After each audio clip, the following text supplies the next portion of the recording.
Vamos a ahora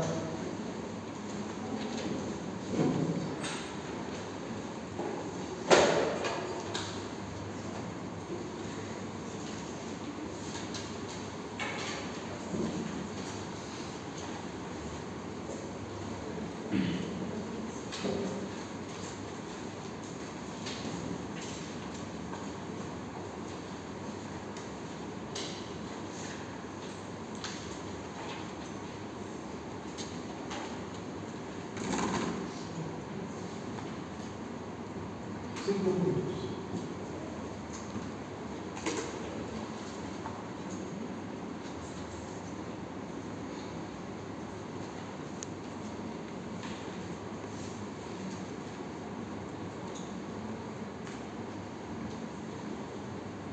Hasta el final de la clase,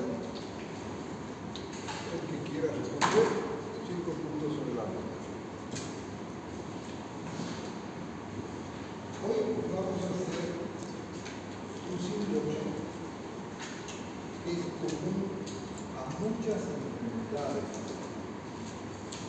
Enfocándola en la patología. Anoche en la guardia me llega un paciente más alto que yo, así más o menos, y el doble de peso que yo, sin 0 pesos.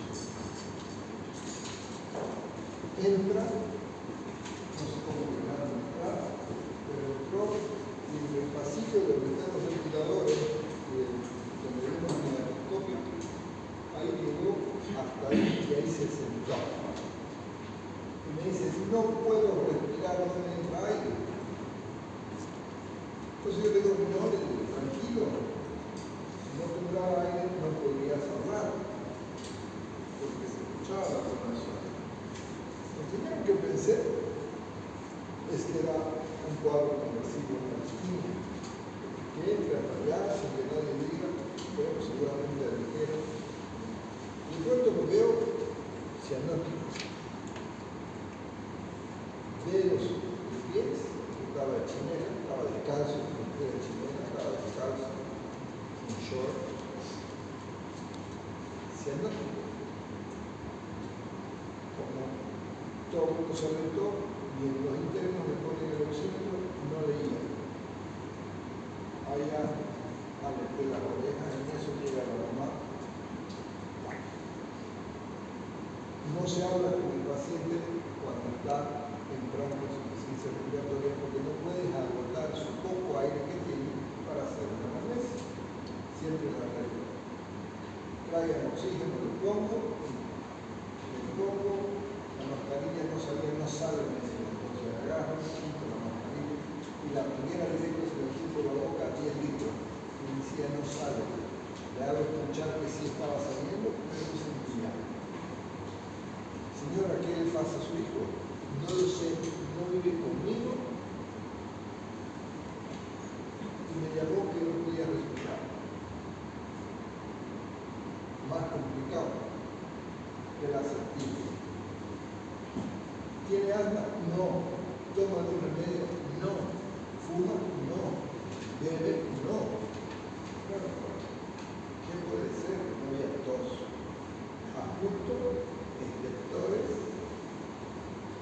tipo crepitantes, en ambos campos, tomo presión 220, 135, frecuencia cardíaca 100. Entonces lo primero que pienso es un teléfono que esté comenzando por una principio intensivo. Si me dijera que tiene asma, entraba en un asma grave, aunque no voy a decir nada si estaba cerrado. Pero no estaba tan cerrado porque se podía hablar. Bueno, Camilla, lo abrazamos, entre dos no haga fuerza, nosotros abrazamos. Y en 5 minutos estaba de ponerlo ahí a la reanimación, mientras saca un paciente, de pronto deja de hablar. Luego mira ahí, y ahí cierra los ojos. Reflejo palpebral apenas recuerda. Veamos dos, quedarse de los pies para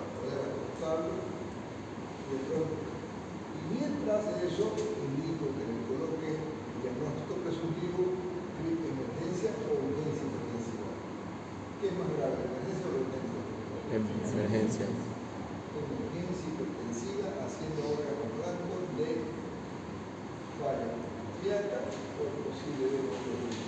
Faltaban los efectores. Cuando el edema agudo se instaura, es como una olla hirviendo el contenido. No había eso.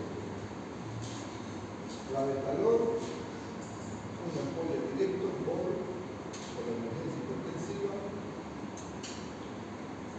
un hidrocortisona para tratar de abrir, de pronto para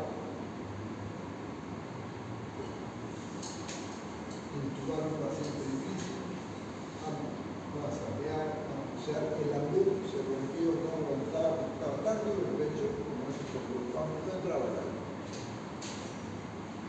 Cambio de ambú, intubo, cortaba, masaje, cortaba la repetencia de aire. Después de 15 minutos apareció un pulso, aflojó, la almidón de carbonato más, aflojó un poco, podía respirar mejor, empezó a ver reflejo pupilar, porque ese es el problema cuando hace el paro, el tiempo con más de 5 minutos hipoxemia, si tenés pupilas dilatadas, has perdido el cerebro. Queda pupilar a su sitio y después comienza a respirar. Luego lo paso a terapia. Electrocardiograma no había sido un infarto. Era una de las hipótesis. Tromboembolismo pulmonar. Pero le digo, no tiene hemolisis. Y si fuera un tromboembolismo masivo, no hubiera respondido al paro. Entonces un embolismo de aorta. No tenía dolor. El aneurisma duele. No tenía reacción vagal. Y si fuera aneurisma, no hubiera salido al paro. Pues así estuvimos. Honestamente, solo me quedé con insuficiencia respiratoria y una emergencia hipertensiva. Luego la mamá ya se tranquiliza y nos dice que hace una semana ya el paciente había ido al médico y le habían dado una tableta sublingual.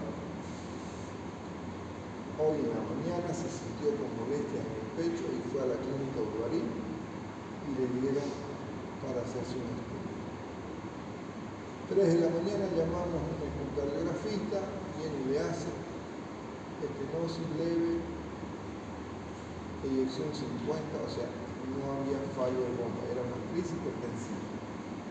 Pero ¿por qué esa crisis hipertensiva tanto preocupaba? No la he visto. Entonces, ¿será causado algo que lo provoque? No tengo idea. Tengo que seguirlo para que cuando despierte, preguntarle y le cuento la segunda parte. Pero lo bueno es que no falleció. Hubiera sido triste ver lo que el paro que hace y no haber podido responder. Pero lo pasé a terapia, respirarlo, con presión, con pulso, con reflejo. ¿Por qué la insuficiencia respiratoria? No lo sé. Por eso es que primero comenzamos con los síntomas. Cuando estoy diciendo síndrome de insuficiencia respiratoria, no estoy diciendo la causa, simplemente estoy diciendo que el organismo está metabolizando mal el intercambio gaseoso, que puede ser por un trastorno de la vía aérea, que puede ser por un problema a nivel del intercambio, que puede ser por un problema del transportador, que puede ser por un problema en la bomba corazón o por un problema metabólico, en el caso de la persona. ¿De acuerdo? Entonces, el primer criterio para decir insuficiencia respiratoria, ¿cuál sería? Primer criterio, síntoma, disney. Pueden haber otros síntomas, cefalea, agitación, crispación, dependiendo de cuál es la causa. Y el signo cardinal que nos refleja es la ascensión, que es lo que tiene el paciente. Honestamente, cuando no puedo respirar y con su cara así de desesperación, yo pensé que estaba simulando un cuadro.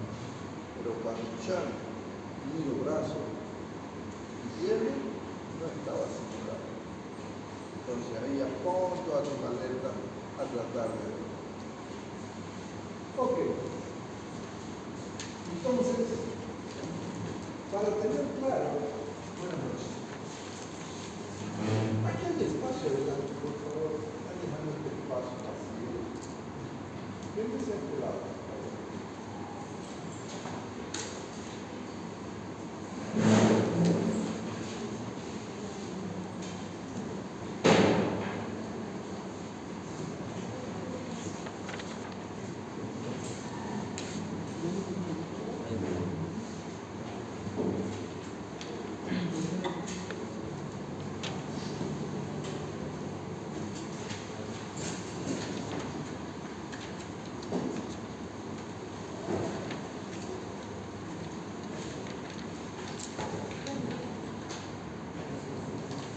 Entonces, para poder comprender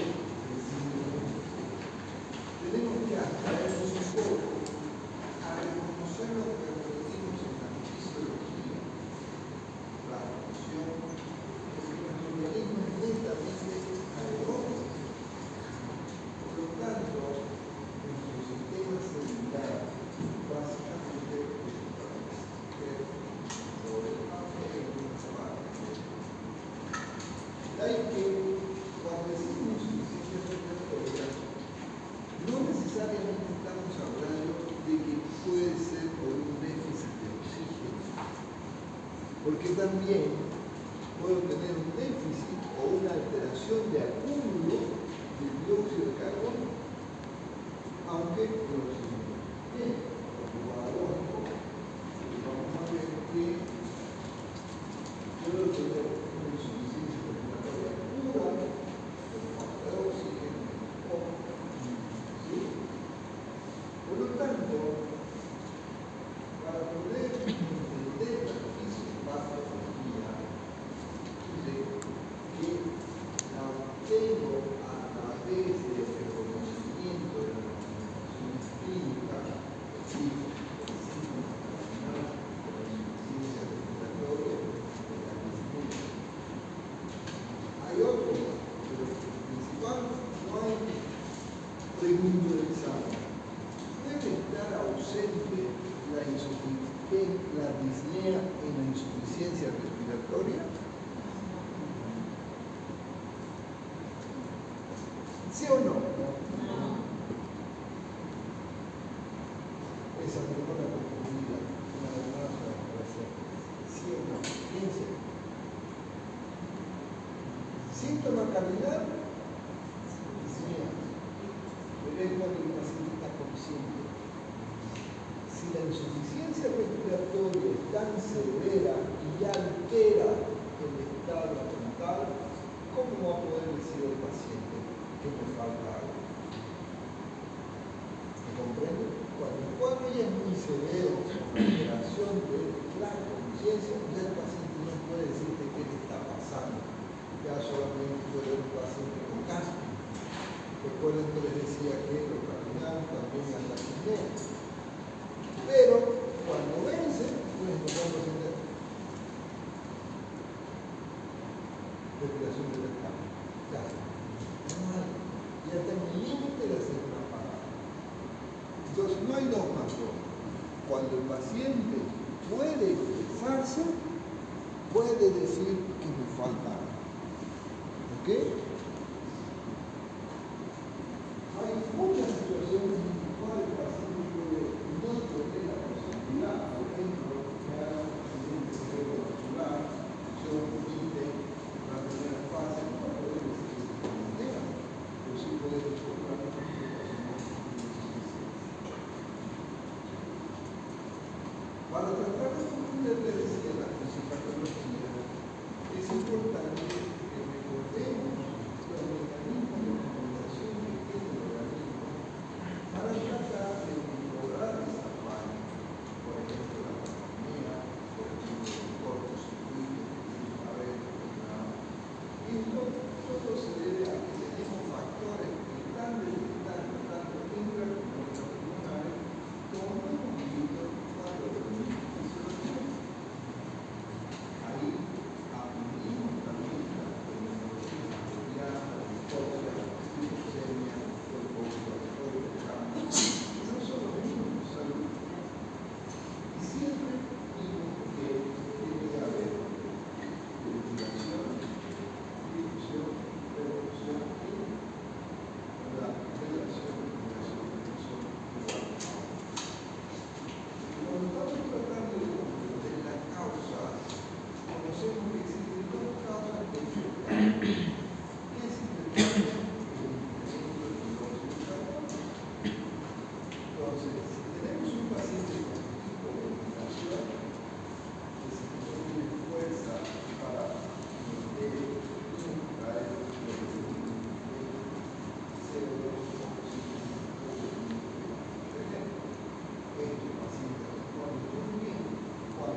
¿Qué aprendimos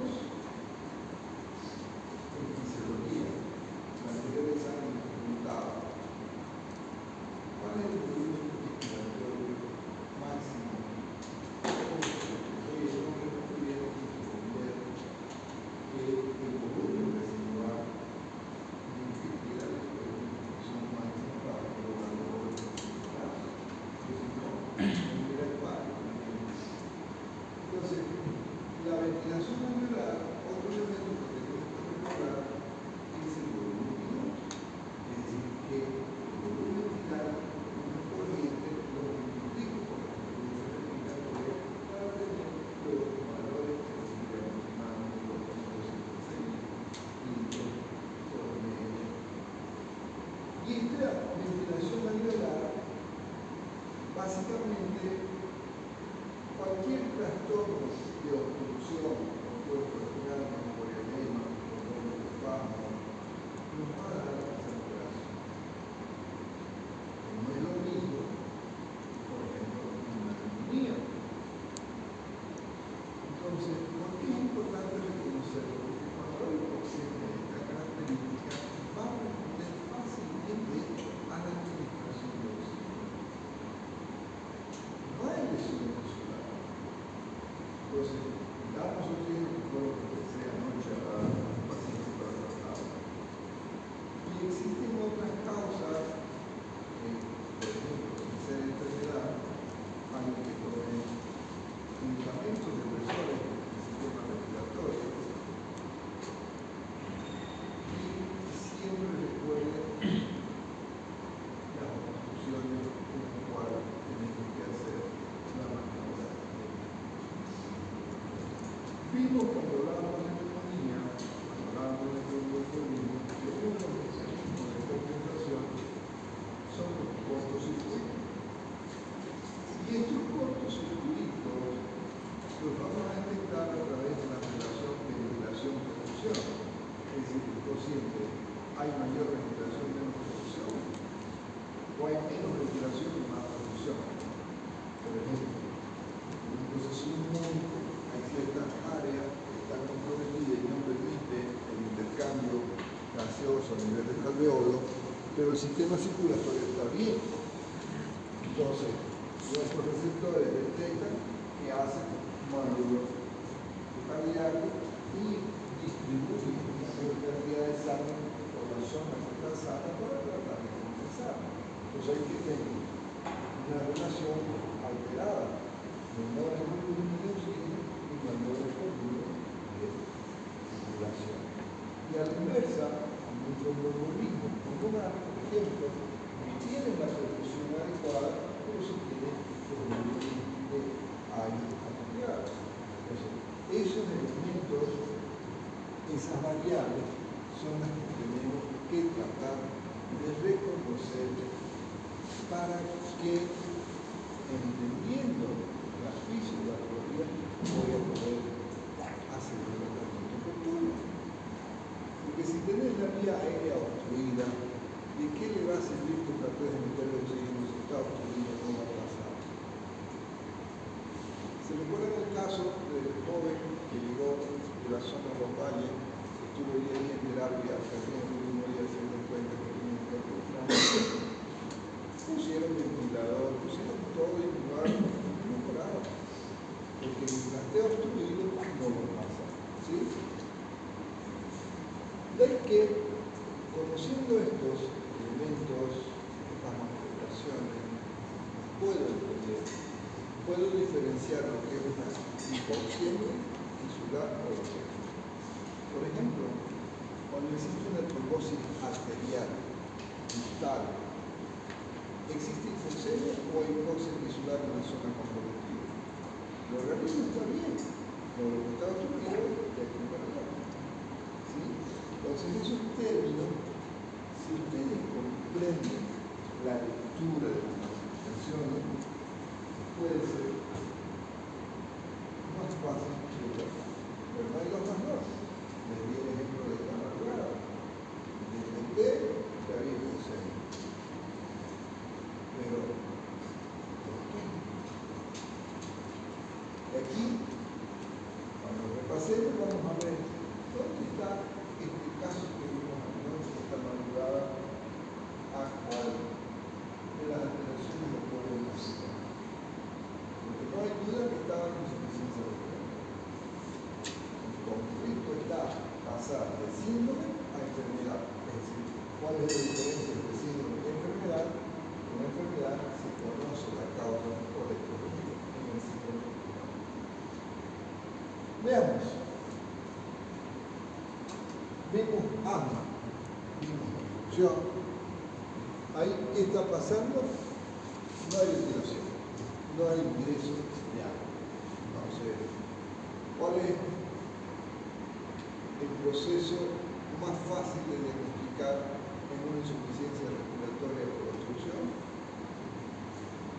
La del cuerpo extraño, porque hay un signo que es característico cuando la obstrucción es parcial.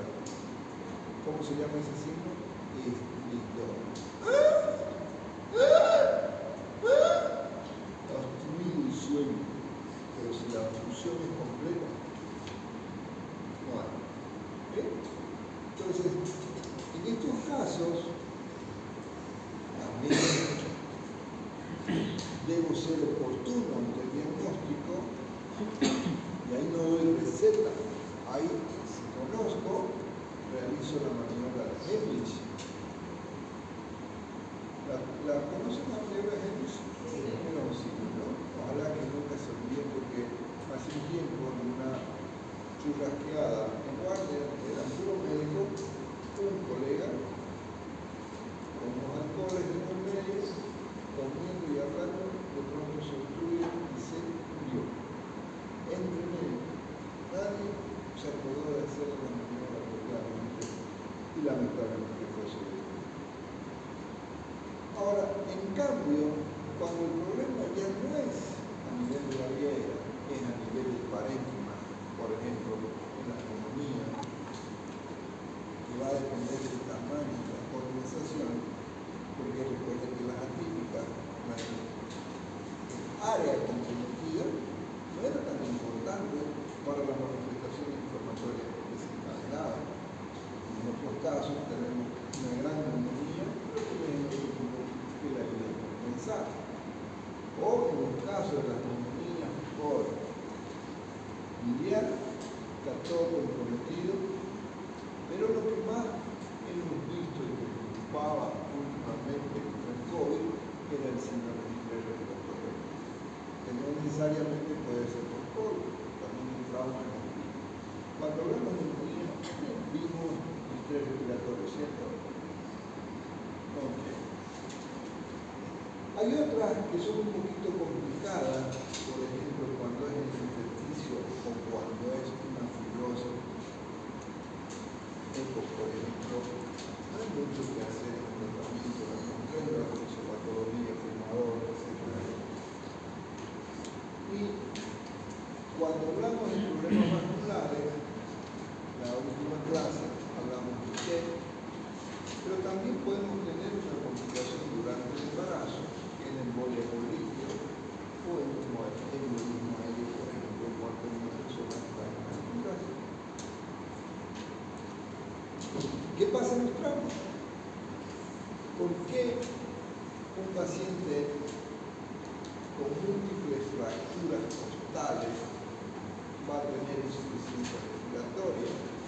Porque al no haber el anclaje apropiado en los cartílagos, ese músculo no puede hacer las presiones negativas que tiene para meter el aire. Por eso es que cuando son múltiples, vemos lo que se conoce el tórax volante. En vez de abrir, sale. No es capaz de poder anclarse para meter el aire. Un conflicto, un accidente donde hay fracturas costales, clase 5, hay que tener precaución por el famoso tórax volante. Pero también vimos que en las pleuresías, al llenarse el líquido del vaso pleural, no permite que los alveolos tengan el espacio para poder abrirse. Por lo tanto, al no haber la capacidad de mantener áreas que tengan función, Necesito con el derrame pleural, en vez de líquido, podemos tener aire libre, que hace presión también, que es el neumotórax atención, porque la presión negativa está metiendo aire de afuera y eso se va llenando la pleura y el pulmón no lo permite que se pare. Entonces, tanto los volúmenes líquidos, como el derrame pleural masivo, como también los volúmenes de aire libre que se conocen como neumotórax. Y la expresión mayor del neumotórax hacia una insuficiencia respiratoria sería el neumotórax atención, no sufrir. Aquí, cuando tengo un neumotórax atención, lo único que tengo que hacer es una aguja, aunque sea una granula, como pinchar un globo, que permite y después lo puedo usar. Problemas musculares.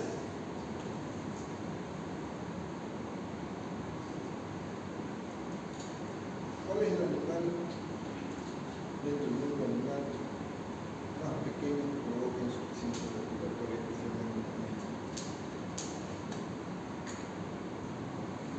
Una serpiente, Neurotróphala cascabel, la parálisis. Pero un animal más pequeño que una serpiente, ¿cuál sería? La araña, la negra, la tortuga, el pájaro. Cualquier sustancia, sea por picadura de un peto o por ingesta, puede dar alergia y provocar edema de glóbulos. Anoche no me desprendí de la reanimación porque el pobre señor trabajando en las 4 musculaturas se cae y la tercera vértebra, en vez de estar así, estaba así, paralizado, de aquí para abajo, sin sentir, presión 40, yo a punto de dormir para que no siga ese choque neuronal. Todavía lesionado, estaba a punto de soltar. Me pedía que le baje la cabeza atrás y no podía hacerlo, porque para estarle atrás tenía que levantar y no me atrevía a levantar un milímetro hasta que lo tenga. Por suerte, 8 de la mañana, me entrego el mucho con pacientes respirando con presión baja y espera su sitio. Pero yo era con temor, no hay cosa más feliz que tener un paciente que está con un milímetro de lesión de vena para que se limpie. Otro muy interesante noche. Estaba con ganas de activar la cámara e invitarlos a ustedes. Pero le dije no. Mejor primero se los cuento y luego se los cuento. Porque si vos miras a un paciente así, no entienden la fisiopatología, solo están mirando signos de síntomas. Yo lo que pretendo es que comprendamos la fisiopatología para poder hacer el tratamiento apropiado. No es a todo darle oxígeno. Por ejemplo, este paciente con lesión de vena intestinal, ¿vamos a dar con oxígeno? No, porque el problema es que no hay capacidad de movimientos musculares para hacer las presiones negativas para meter el aire. Por más que yo le meta el tubo, lo puedo intubar. Hay muchos libros, no puedo ponerlo para atrás. Lo tengo que intubar con fibrolarín, posiblemente con una abdominal para estos son pacientes. Un paciente con una poliomielitis, ya no la vemos, por suerte está en el libro. Un paciente intoxicado por el turismo, o un Guillain-Barré, ese paciente por lo menos da tiempo, le va diciendo, doctor, no muevo las piernas, al otro día, a la semana, no muevo los brazos, doctor, no puedo respirar, ok, a ese lo pones en un ventilador hasta que vuelva a la fuerza del bote. Pero en cambio, lo voy a conectar al ventilador, sí, pero ¿cómo lo intubo? Es imposible. Por lo tanto, si nosotros tratamos de comprender, por ejemplo, este tipo de insuficiencia respiratoria hipoxémica, o es problema circulatorio,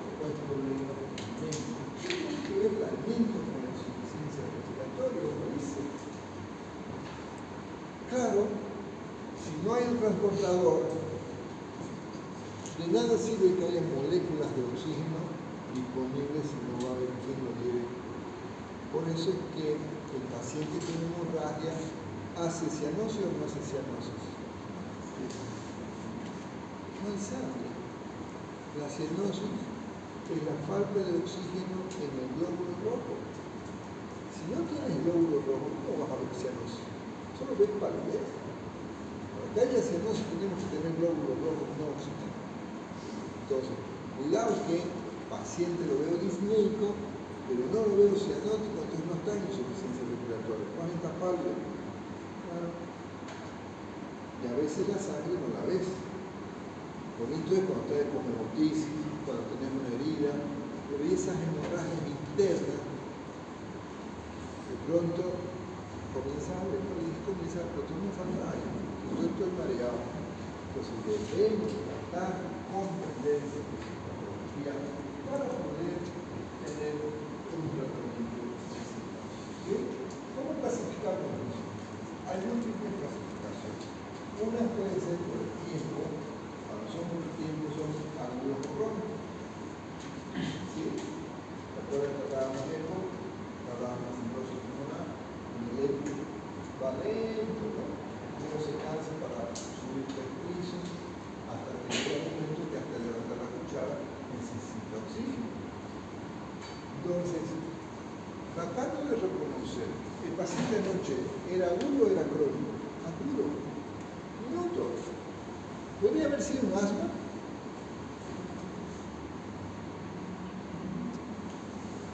Asma, proceso episódico, es decir, que tiene que repetirse. Pero si es su primera vez, está dentro de la categoría. ¿Pero qué no iba para el asma? Hay emergencia hipertensiva. ¿Hay sibilancia en un broncoespasmo severo? No hay. Está cerrado. Entonces, dije, puede ser que esté empezando. Dolchan, aerosol, todo lo que quiera para allá. No sé, puede ser una que esté empezando y por el temor, además, que el paciente sea cardíaco, porque puede haber los efectos. Es complicado cuando no tenés toda la película para tratarlo de la psicopatología. Entonces, la neumonía da una insuficiencia respiratoria aguda o crónica. El asma es una enfermedad crónica, da insuficiencia respiratoria aguda o crónica.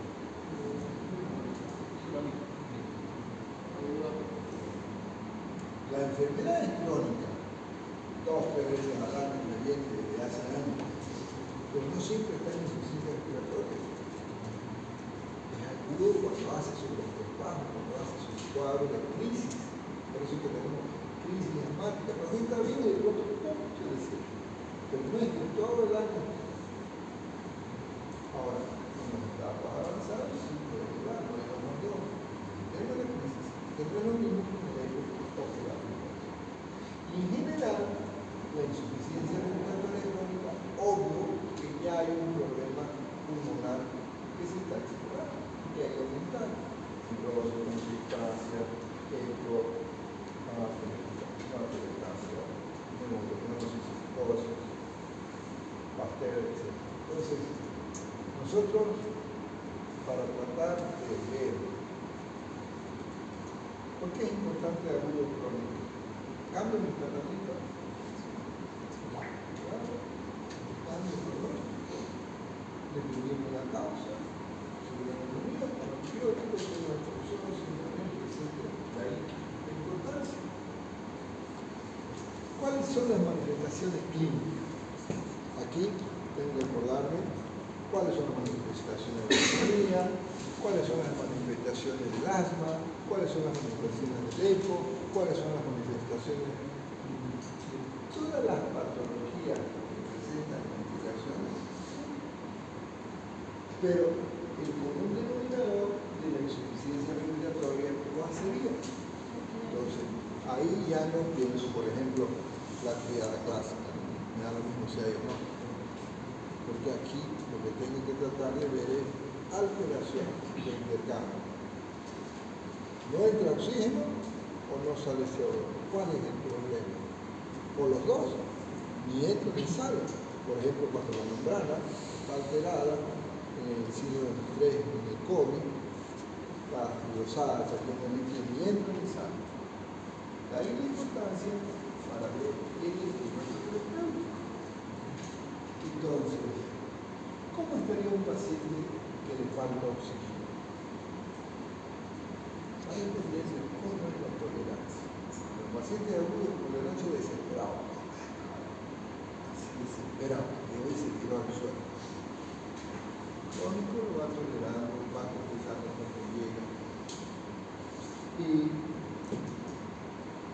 la agitación psicomotora, darse cuenta que no te está entrando oxígeno. Luego, en el intercambio, la cefalea intensa, la somnolencia, vómito, frecuencia cardíaca para compensar, frecuencia respiratoria. Puede haber una insuficiencia respiratoria con bradipnea, que bradipnea, disminución de la frecuencia respiratoria intraventricular, puede o no puede. Cuando los músculos se están agotando, de tanto pelear por poder respirar, el músculo se cansa, el diafragma se cansa, mira, vamos. Y ahí entra el famoso gasto. Entonces, disnea, CO2 alterado, ¿qué tiene que ver? Cefalea, sueño,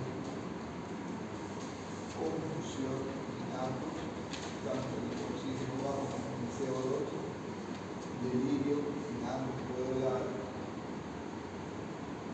Y en general, un dato interesante cuando son pacientes con alteración de CO2 es que además de estar sin movimiento, está con alteración del estado neurológico.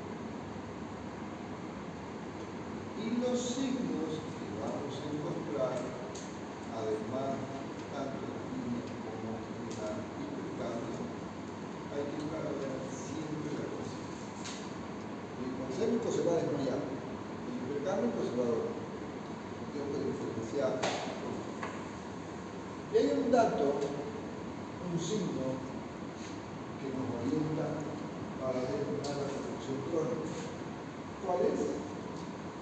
Vista.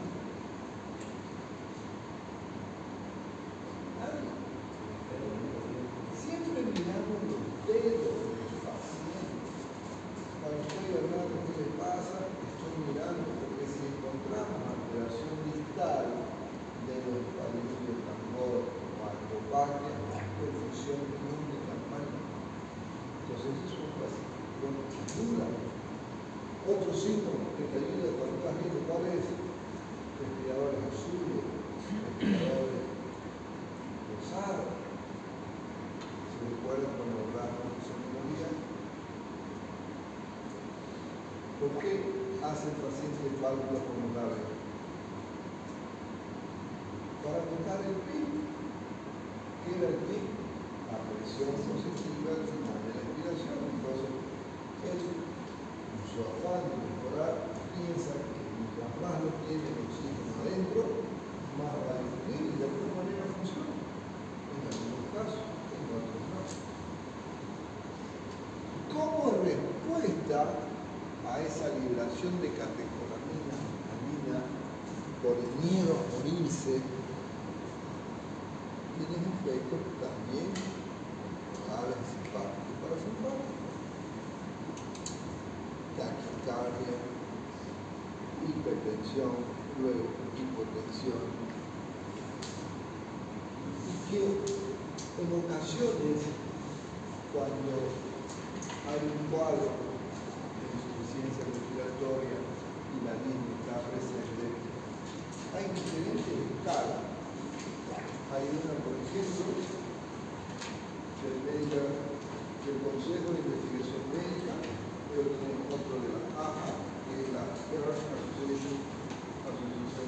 Cardiología, tenemos otra de Nueva York, entonces dependiendo de cuál voy a utilizar, si es la de Consejo Médico, la de Nueva York o la de Boston. Aquí que estamos hablando, en esta escala tengo ¿cuánto? 4 o 5. El 0 cuenta, tengo 5 valores. En la MRC, grado 4, significa que el paciente ni siquiera puede vestirse. Si uso la escala de Nueva York, de la Asociación del Corazón de Nueva York o Asociación Cardiológica, ahí tengo 4 y ya no 5. Pero en ambas, los extremos son. Y aquí, la escala de Mohs, no sé para qué da 10. ¿Para qué tanto detalle? 0 no tiene nada. De 0 a 5, apenas veo el hilo. 1, línea muy leve, línea leve. ¿Cuál es la diferencia entre leve y leve del paciente? Subo 10 pisos, no me canso, pero si subo 11 me canso, línea muy leve. Entonces, la verdad que particularmente no lo entiendo porque diferenciar ese poquito entre leve y leve, ¿cómo lo sé? Entre un máximo y un casi máximo, muy intenso. Pero yo lo digo, nosotros somos médicos, nosotros básicamente nosotros clínicamente la línea como lo la ponemos más fácil. Y 3, leve, moderada, severa. ¿Sí? En cardiología, acuérdense, línea de pequeño, mediano y de fuerza. Entonces, vale, pero sí, como cultura, tenemos que saber que existen diferentes casos. ¿Será que les pregunto a usted, ¿quién va a ver la escala del otro? Sí. ¿Se van a aprender a escribir elementos?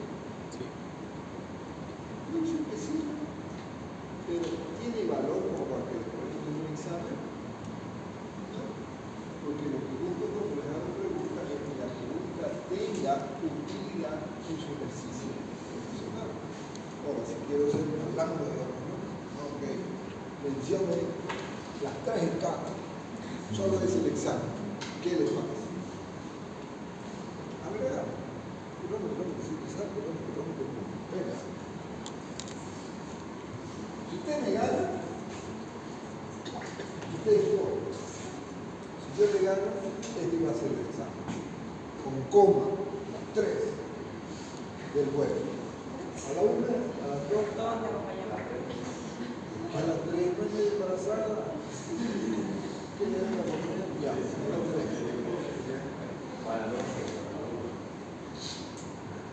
Pero te digo, si usted gana, usted escoge el método de examen. Si yo gano, este es el examen. Se estoy adelantando, pero con coma, no hay opción que me equivoque en el otro. ¿Se ve? ¿Cómo fue esa la después, entre los dos, esos son testigos, ¿no?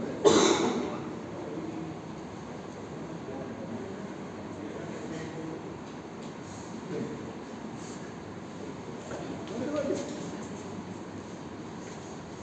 Tómale la mano. Tómale su palma en la mano. ¿Cómo está? ¿Qué se ríe? ¿Cuál es el motivo? ¿Se imagina que él se está jugando con ustedes? Yo estaría igual que él. El bullying que me van a hacer si quieren. No. Okay. Usted es mi representante. Fue con su compañero. Pero voy a hacer 60. A la primera, no a la 3. A la 1, a las 2 y a las 3.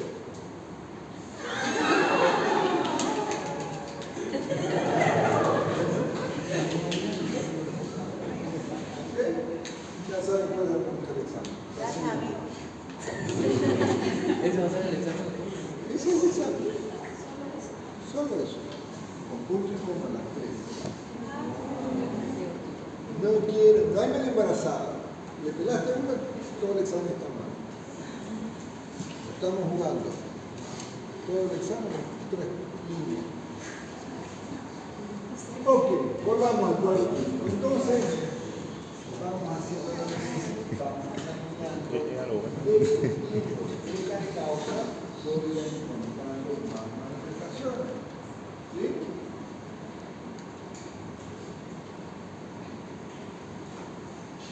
Pero ojo, ese examen es para los que estén en clase. Los que no están en clase, ¿le hacemos el mismo examen? No. ¿O le hacemos Otro. ¿Qué dice? Otro. Los que no han venido en clase, ¿le damos la misma oportunidad o no?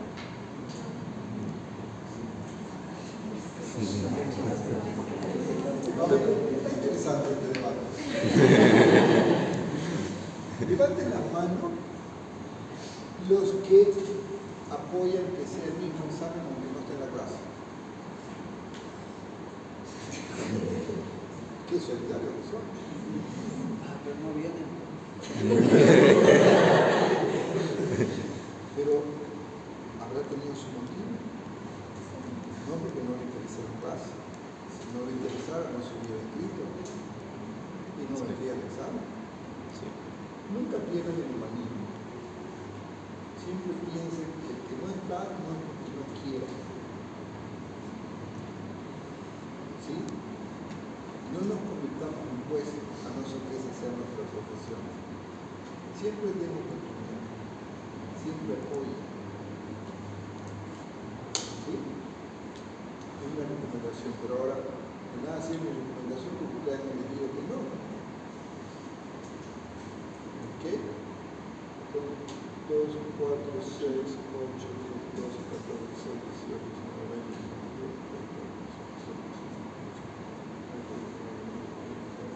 35 personas, más de la mitad van a tener un examen diferente. Ahora, ¿cómo lo recojo? La lista. ¿Cuál es la clave? Para ver qué examen le doy a usted, qué examen le doy a los otros. Con lista. No voy a saber. Voy a llamar lista, ¿no es? ¿Quién que tenga la lista? Sí, autor. La lista de asistencia de hoy puede llamar ese día. Buena idea. Sí, con eso. La lista de hoy, ¿qué va a complicar? Es lo más práctico. La lista de hoy llamo, paso primero. Esa lista no la entrego. Ya está la lista hecha, entregué.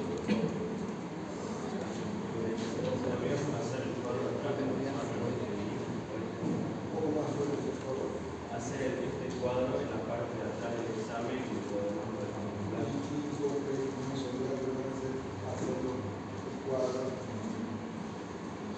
La única forma es con esa lista. Los que están, porque es lo primero que ustedes empiezan. Sí, la razón. Ahorita vamos a controlar. Si encuentro alguien anotado que no esté, ¿sí? Recuerden, si hay más de 35 en la lista, se anula la respuesta. No vino mi compañero la noche, así que no vale juzgar. Borre, ¿no? No, si borra se va a anotar igual. Ok, atendemos por favor. Son dos listas, pero no tienen que inscribirse las dos. Solo se inscriben en una. Ya está. Pum, anulado.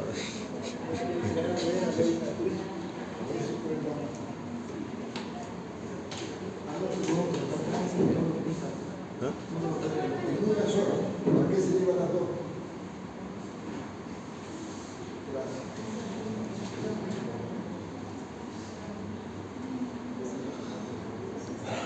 Es interesante.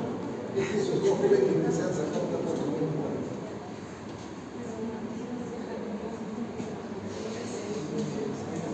¿Será que puedo seguir hablando en clase? Yo no puedo hablar si ustedes hablan. Entonces, va a depender de cuadro clínico, súmenle a la patología que están de base, neumonía, asma, EPO, fibrosis, anemia, todas las patologías que hemos hablado, le suman los elementos de insuficiencia respiratoria. ¿Ok? ¿La neumonía tiene taquinea? Tiene taquinea. Sí. ¿Está en insuficiencia respiratoria? Sí. Sí. Por eso son los criterios de que en un adulto, porque un niño no necesita tomar, o no necesita el caso de una azúcar, un niño que tenga necesita, la probabilidad se encuentra. Entonces, uno de los criterios antes de estar paciente taquineico, no tengo gasometría, directo en el tubo. Ah, no, pero está con 8, no está taquineico.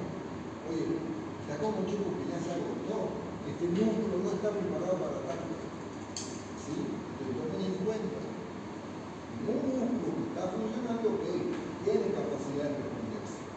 Pero si se agotó, los abuelitos, niños, pacientes que son desnutridos, que no tienen mucha fuerza, eso no esperé. 30. Con 10 ya está, no se tiene que preocupar. Apenas 9. Y el que está en gas, peor. Entonces sumamos esos datos y vamos a siempre tratar.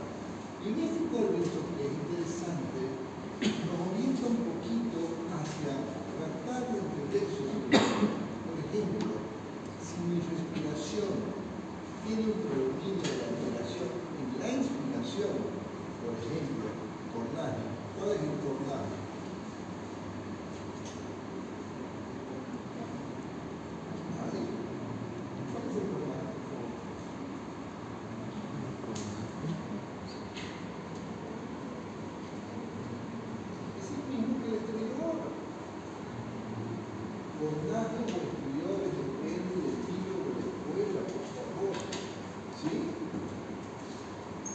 Tiraje en el cuello, en los músculos, en los tardes, paciente que no tolere el estúpido con un gran derrame,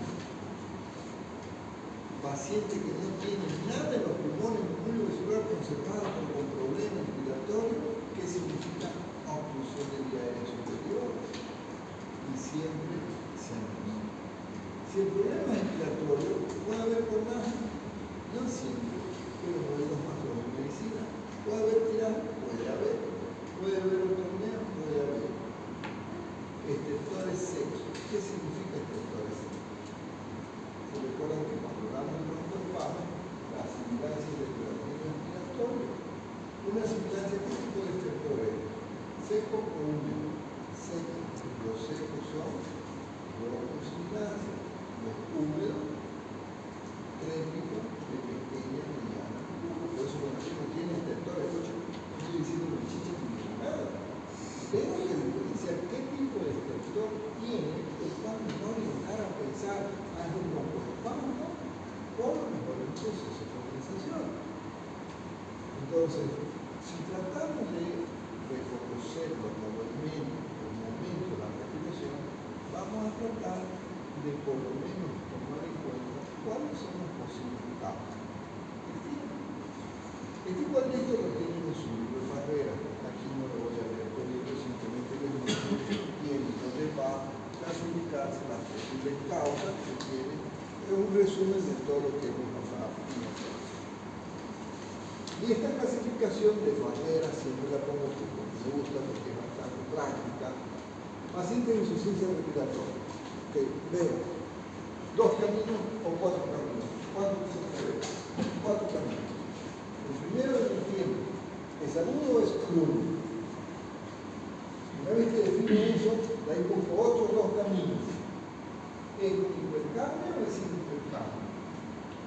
Es decir, ¿hay CO2 elevado o no? Entonces, los pacientes que no tienen hipercambio, voy a pensar en enfermedades pulmonares crónicas en primera etapa, pero ya en la etapa muy avanzada donde no hay capacidad de salida.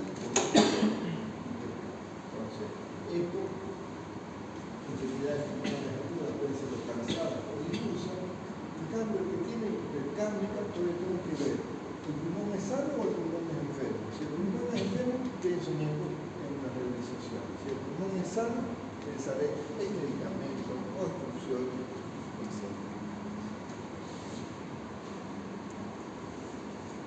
Ven que si nosotros logramos comprender toda la fisiopatología recordar las diferentes clases que hemos llevado, no tienen problema. Vamos a poder aprender más nuevos. Te doy el ejemplo de un más de 30 años que tiene el paciente y anoche no sabía qué era. Así es simple, solo tenía, me falta aire y cianótico. Y por suerte examino a estertores. Luego por suerte, no es sistemático. Después la presión alta. Una emergencia hipertensiva. Pero una emergencia se preocupa. Pero no tiene vigilancia, entonces no se preocupa. No es tan simple a veces. En el libro pues uno dice, la gasometría me llegó obvio abajo. Hay que tomar en cuenta cuando el técnico se intercambia, siempre hay un pulmón enfermo, siempre. Y ahí tenemos que tomar en cuenta que la bella propiedad. ¿Qué significa B? Volumen respiratorio.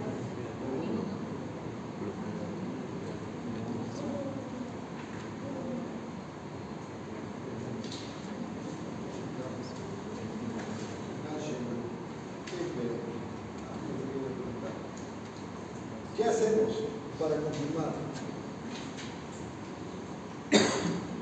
¿Cómo confirmo una insuficiencia respiratoria? Con laboratorio clínica. Yo necesito saber cuánto tan baja está la PO2. ¿De acuerdo? Los laboratorios me van a orientar para ver cuál es la posible causa. No necesito laboratorio para darme cuenta si tiene cianosis. ¿Qué necesito para la cianosis? Infección. ¿Qué necesito para la disnea? Si para la cianosis es la infección, para la disnea, ¿qué necesito? ¿Qué laboratorio, doctor? ¿Cómo laboratorio para un síntoma? La disnea es un síntoma. Solo necesito anamnesis y que el paciente pueda responder, que haya conciencia. Fíjense cómo se pierde. Eso es lo que no quiero que se pierdan, queridos amigos. Si ustedes reconocen la manifestación, porque ya son capos, ya aprendieron semiología, ahora, ok, interpretemos. ¿Por qué tiene estridor? Está obstruida. ¿Por qué está obstruida? Comida, cuerpo edema de glotis, esclerosis, es agudo de Crohn. Por eso que toda esta población que hemos venido practicando, el famoso proceso de qué síntomas hay, qué signos y a dónde le corresponde. Si ustedes usan ese razonamiento lógico, además van a tener más facilidad, no digo que sí o sí lo vamos a lograr, pero son ocasiones necesarias. Ahora, como se necesita medicina por evidencia, ¿dónde están los pacientes? ¿En qué medimos la función respiratoria? ¿Con una radiografía? ¿Con un miligramo? ¿Una gasometría? ¿Cómo que no? La gasometría es el único estudio que nos va a decir cómo están los niveles de oxígeno y CO2 en sangre. La espirometría me puede acercar a la oxígeno. La hipercapnia me puede acercar, el carnógrafo me puede acercar, pero en sí o sí necesito una paso. Tengo que tener parámetros para ver cómo está respondiendo mi paciente. Y los otros métodos complementarios pues son los que hemos venido hablando para los diagnósticos de diferentes enfermedades. Entonces, la gasometría, recuerden, no me importa si es venoso, que a veces no es fácil sacar, pero tengo que ser a la luz y saber cómo es el nivel de PO2, sangre venosa, y cómo está. Si los dos están bajos, imagínate una PO2 de 40, insuficiencia respiratoria habitual,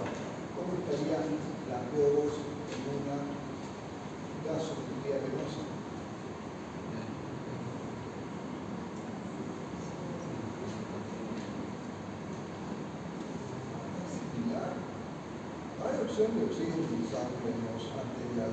Y eso va a ver una cosa. Entonces, ¿cuál va a ser el parámetro que nos va a orientar? El CO2. Sí. ¿Cómo sé si la gasometría es arterial o venosa? Las dos son oscuras cuando es hipoxemia. La diferencia está en el CO2. La arterial es más baja que la venosa. Pero si tengo un paciente con hipercambio y con hipoxemia, complica un poquito. Pero hay que la destreza, pero realmente no.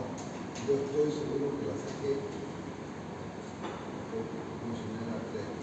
¿Sí? Entonces, bueno, todos los otros elementos nos van a servir para tratar de identificar cuál es la etiología, cuál es el fenótipo de la enfermedad. ¿Cómo hacemos el tratamiento de insuficiencia respiratoria? Depende de la causa.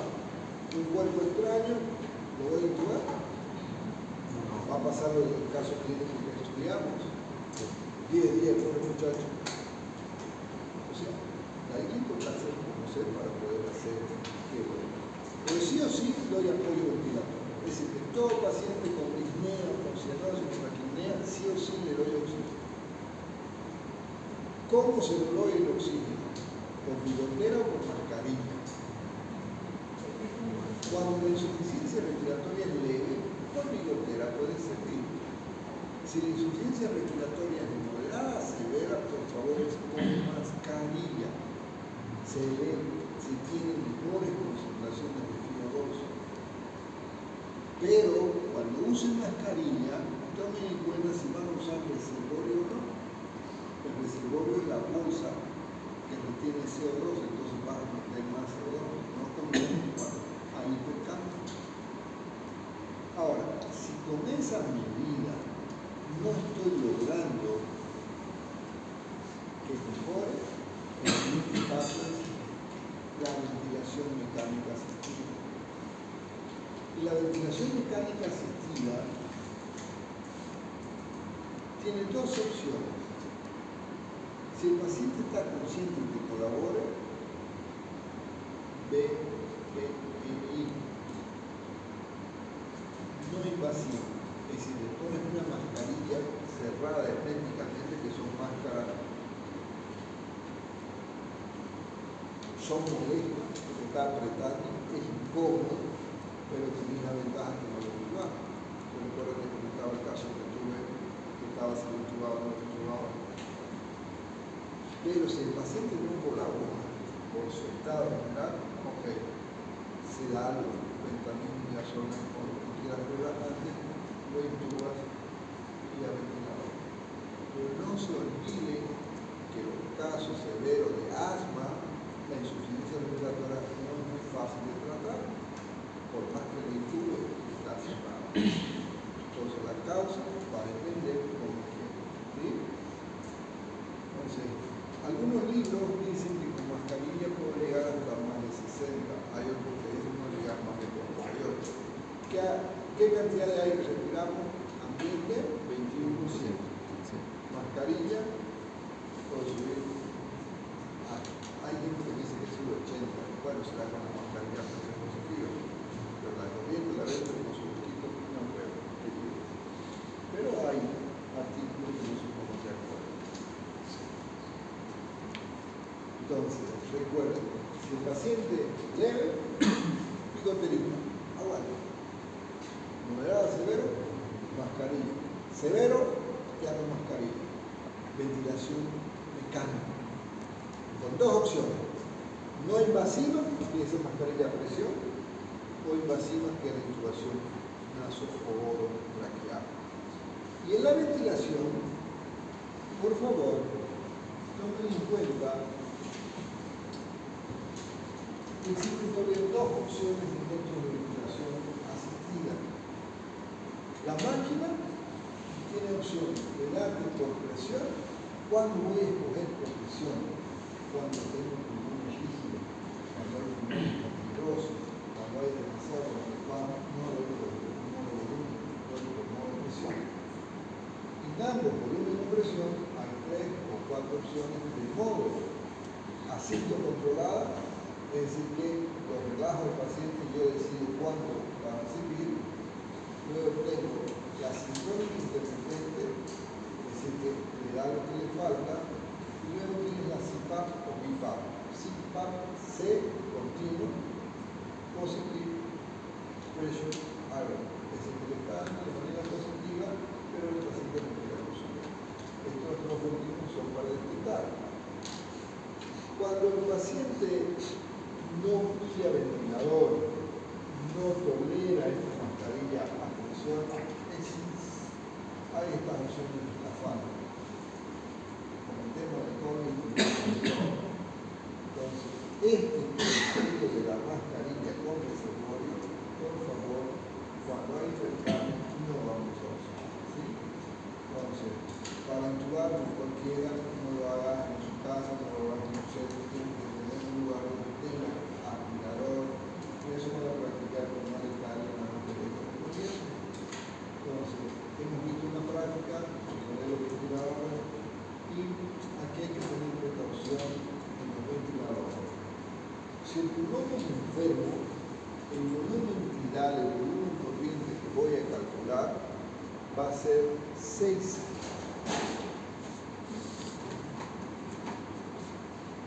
¿Cuánto pesa el paciente? 60 kilos. Es un pulmón enfermo. Mi constante va a ser 6. 6 por 6, 36. Mi crucero son mi volumen tidal o volumen corriente que voy a calcular, que es 360. ¿Cuánto será su volumen minuto? DE volumen minuto. Multiplique la frecuencia respiratoria, que es lo que tengo 18. 18 por 36. Puedo calcularlo, pero de todo no ponemos en la página de volumen minuto. Solo tenemos 5 opciones. La primera, el modo. ¿Qué tipo? Asisto controlado. El siguiente, ¿qué FIO2 le voy a dar? Siempre que empiezo mi máquina, voy a dar FIO2 al 100%. Siguiente, ¿cuánto la frecuencia respiratoria que le voy a poner? Siguiente, ¿cuánto es el volumen corriente que le voy a calcular? Siguiente, ¿cuánto es el PIB que le voy a poner? Generalmente vamos de 5 a 8 para evitar los traumas. Y de ahí, ¿cuánto es mi resistencia? ¿Hasta cuánto para evitar? Este dato de la resistencia es muy importante que no lo coloquen más de 35. A veces vas a encontrar algunos colegas, para que no suene la alarma cuando el paciente está peleando, le ponen 40, le ponen 50, así no suena la alarma. Pero cuando acordás, reventó el pulmón. Cuando usas modo presión y no calculas bien, vamos a tener como complicación el barotrauma. Si estás en modo volumen y en vez de darle 6 calculaste por 10, y en vez de 60 le pusiste 600, vas a hacer un barotrauma. Ambos son complicaciones de la ventilación por no controlar apropiadamente. Barotrauma, barotrauma. ¿Cuál es la diferencia? Que el barotrauma es mayor cantidad de volumen. El barotrauma, mayor cantidad de presión. ¿Sí? Entonces, el paciente que está con más de 30, ya voy a pensar en ventilador. Está cianótico, voy a pensar en ventilador. Si le pido la gasometría y la gasometría me sale una PO2 por debajo de 60, ventilador. Me sale una PC2 por encima de 50, ventilador. ¿Ok? Son criterios que tenemos que tener claros. Recuerden, si el pulmón es enfermo, por 6, cualquiera de las patologías. Si el pulmón además es enfermo y es fibrótico, duro, por función. ¿Ok? Y siempre la relación habitual es 1-2. Podemos utilizar un parámetro, es decir, que la respiración sea un poco más prolongada que la respiración, que es lo cercano a lo fisiológico. Doctor, ¿y si el paciente solo tiene un pulmón? Si tiene un solo pulmón, lo dividen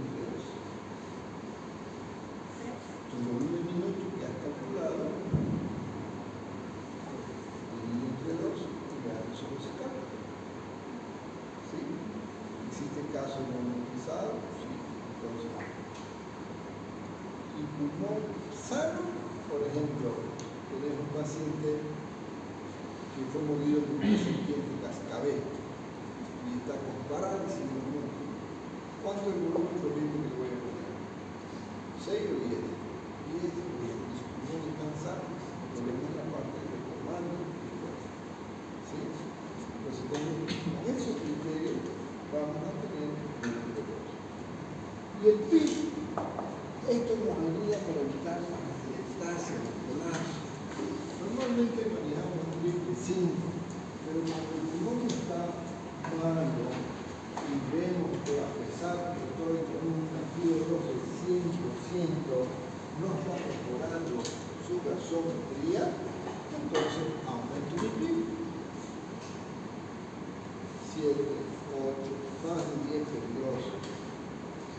Y otra cosa que tenemos que tomar en cuenta, que en ocasiones, a pesar del PIB, a pesar del fiebre del 100, no mejora, como en el caso del estrés respiratorio por COVID, tenemos que pensar en cambiar de posición, ponerlo de boca para abajo, para tratar de resultar. ¿Cuántas horas lo tengo? 4, 6, 8, 10, 12 horas.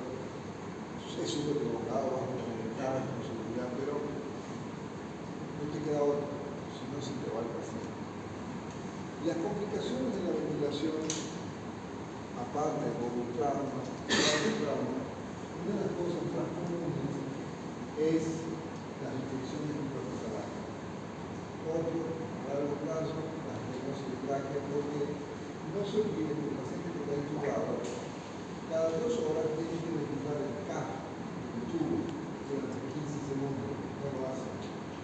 Otra desventaja, los ventiladores en nuestro sistema que andan mal económicamente no están usando humidificador y calentador, no tiene oxígeno, frío y seco. Hoy estamos con el esquema de comprar filtros, entonces el filtro evita que salga la humedad, pero no es la propiedad. Todo paciente intubado tiene que estar sondado. Él hay que seguirlo alimentando. Entonces, por más inconsciente que tengan, sonda nasográfica, alimentación, respiratoria, fisioterapia respiratoria, están viéndolo. Hay que dar antiagregante con regulante, nosopalina, fraxipalina y dar apoyo. Titulaciones del paciente ya está despierto, no puede respirar con la máquina, entonces tiene que dar apoyo. ¿Cuál es el pronóstico? Depende de la causa. ¿Cuál sería el pronóstico de una insuficiencia respiratoria debido a un tromboembolismo masivo? ¿Bueno o malo? No hay nada que pueda hacer ese resultado tuyo cuando es masivo. Y va a llegar al país. ¿Ok? Una vez que sacan el cuadro crítico al paciente y es una insuficiencia respiratoria crónica no reversible, mejora su tasa, que se consiga concentradores de oxígeno, que se consiga tubo de oxígeno, porque en el hospital tiene más riesgo de infección, no va a tener el apoyo, la asistencia, porque la visita no es importante. Una de las alternativas es mantener el domicilio mientras se pueda. Y en ocasiones, algo que ayuda son los traspasos pulmonares. Esta revista me gusta, manejo de emergencia de adulto, para los que quieran leer un poco, que va a buscar. ¿Preguntas? Ok.